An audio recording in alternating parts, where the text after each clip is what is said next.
Everybody, welcome back to my classroom here for today's edition of Notre Dame Daily. And I want to start with baseball ACC tournament, effective Tuesday, underway in Durham, North Carolina. And I, like many, believe Notre Dame was very capable of going on a deep run in this ACC tournament. 30-win campaign, winners of 16 of 19, entering, including 5 consecutive series. But it just didn't add up in game one in the first round of the ACC tournament. So the Irish now left waiting to see what will happen with their immediate future as it pertains to this season. More on that momentarily. But as far as this game is concerned, it was supposed to start around 9 p.m. Eastern time on Tuesday. The Louisville-Pitt game ran long, so this one didn't go first pitch until about 10:30. It ended at nearly 2 a.m. Eastern time on Wednesday. If you stayed up to watch it, you know exactly what I'm talking about. The Irish jumped early, got a 2-0 lead, but then fairly quickly in the game, find themselves trailing 4-2. They're able to come back, however. They get a run in the fourth, another in the bottom half of the sixth, and they tied the game at 4. It goes extras. Notre Dame not able to capitalize in the bottom of the ninth inning. And what does BC do? They scratch and claw, and you go back to the regular season meetings between BC where they won 2 of 3 from Notre Dame. There were one-run victories for Boston College. They know how to scratch away victories, and they did it again. Away half of the 10th inning, they put one across to take a 5-4 lead. Notre Dame not able to do anything in the home half of the 10th inning, and it adds up to a 5-4 loss for ND in the first round of this ACC tournament. To me, yes, it's a surprise. You know how firmly I believe that Notre Dame could make that extensive run. And now you play the waiting game, and it's going to be interesting. A lot of the prognostication has Notre Dame from these bracketologists being in the NCAA tournament field.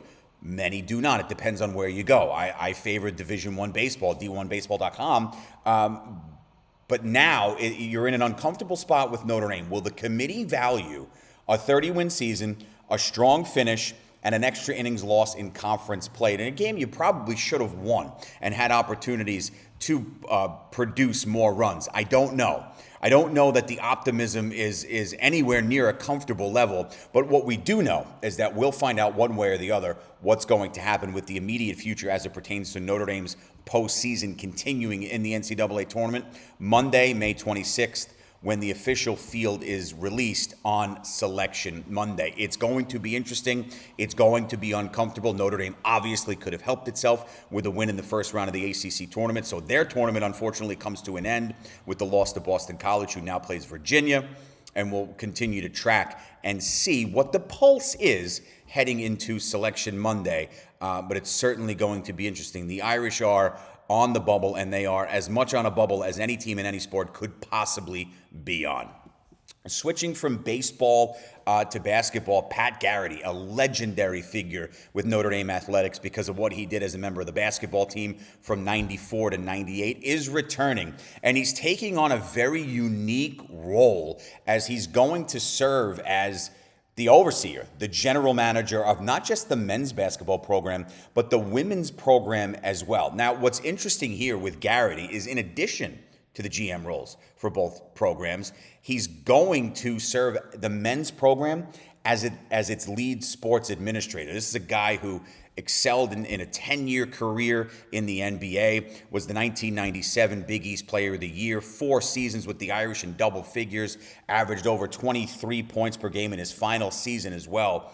He's got the acumen for this role. He knows the game. He can relate to the players on both sides. And he's one of only 2 people, it's believed, and this according to CBSSports.com, that the only person who has ever taken on a role of this magnitude and this significance is Villanova's Baker Dunleavy, who has that role now. So a unique spot, but I think it comes at a perfect time for Garrity, because the men's program needs to get back on track after a couple of lackluster years, including Mike Bray's final season 3 years ago. But then when you look at the women's program, you look at what Garrity steps into here, and he'll be instrumental in fundraising and NIL and all that. But he'll have as much say with these programs, specifically on the men's side, as anyone within the programs and the athletic departments as a whole. You look at what he's going to try to do with this women's program, 4 consecutive Sweet 16s. That's great. But Notre Dame hasn't advanced past that round since the 18-19 season, where they finished as runner-up. So there's a lot of work left to be done here. I think the state of the women's program, which I'm going to actually talk about in the next segment, is in fairly good hands, and you'd like to see the men's program take those steps. I think bringing someone back who was highly regarded and respected within the Notre Dame athletics universe is essential, and I think it's a big start and a huge step in that right direction, and the timing is perfect. Speaking of women's basketball, you talk about some of the losses the women took as far as the transfer portal is concerned, but they get a big fish here out of Vanderbilt with Ayanna Moore coming to South Bend. Now, she brings over with her 12 points last year, over 12 points, 3 boards, 3 assists per game, and that's going to fit in nicely, especially when you consider what Notre Dame lost via portal just this offseason, just a couple of weeks and months ago. Olivia Miles, gone. Kate Koval, gone. Emma Risch, gone. Kylie Watson, gone. And oh, by the way, Maddie Westbeld and Liatu King go to the WNBA. So there's a lot of voids to fill there. This certainly helps. But when you talk about all the things Notre Dame lost, now you're bringing a guard with the acumen, the intelligence, the ability to get up and down the floor on both ends with Moore. That's huge, and she's the 4th transfer that Notre Dame has fished in this offseason alone. When you accompany her with Malayla Cowles from Wake Forest, Gisela Sanchez from Kansas State, and Duke's Vanessa DeJesus, it's a good group that Coach Ivey has brought in from the portal. Now, you're replacing, especially with Olivia Miles, a big fish there, right? But again, the good job to reel them in here and try to restructure this team as Notre Dame. I mentioned it a couple of moments ago. You're trying to crack through that Sweet 16 ceiling that you haven't been able to get through. It's nice to get to these rounds, but now you want to see this program take that leap and really join the ranks of those upper echelon programs where I think Notre Dame is in the mix. You're right there, and hopefully, even with what you lost, be it pro or transfer, you bring in a player like Moore who isn't necessarily the household name, but gives you the skill set, as I mentioned, that you desire, and someone who can produce right away. This is a big deal, and it comes at a great time, again, because Notre Dame is looking to replace sheer firepower from its 4th consecutive trip to the Sweet 16 a season ago. Big news out of the football world as we wrap today. You knew Notre Dame at some point was going to reschedule the Shamrock Series game at Lambeau Field that got canceled due to the horrendous COVID-19 pandemic back in 2020. And now we have word that this Notre Dame-Wisconsin game that was going to be played on a Saturday will now be held at Lambeau Field 2026 on Sunday, September 6th. There's a lot of significance. There'll be pageantry. There'll be historical moments here in this one, and we're turning a new chapter in this ongoing, incredible saga that is Notre Dame football. But for the first time ever, this is going to be Notre Dame playing at the legendary frozen tundra of Lambeau Field. And it'll just be the 3rd game ever played at Lambeau Field on the collegiate level. In 2016, LSU played Wisconsin, and in 1983, it was Fordham and St. Norbert. So you've got to go way back, even before that LSU-Wisconsin game, to see the last time a collegiate game was played at Lambeau Field. So there will be pageantry.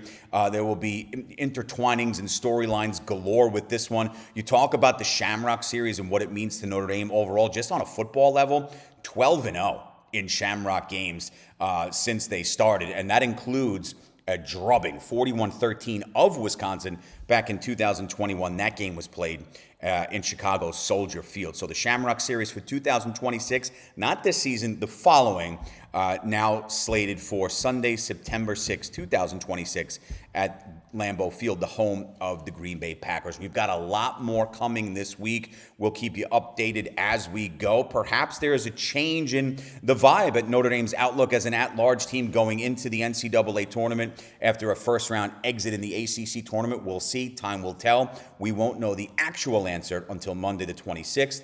But any news, rumors, you can track them right here with me, Pete Mulroy. Have a great rest of your day. And as always, go Irish.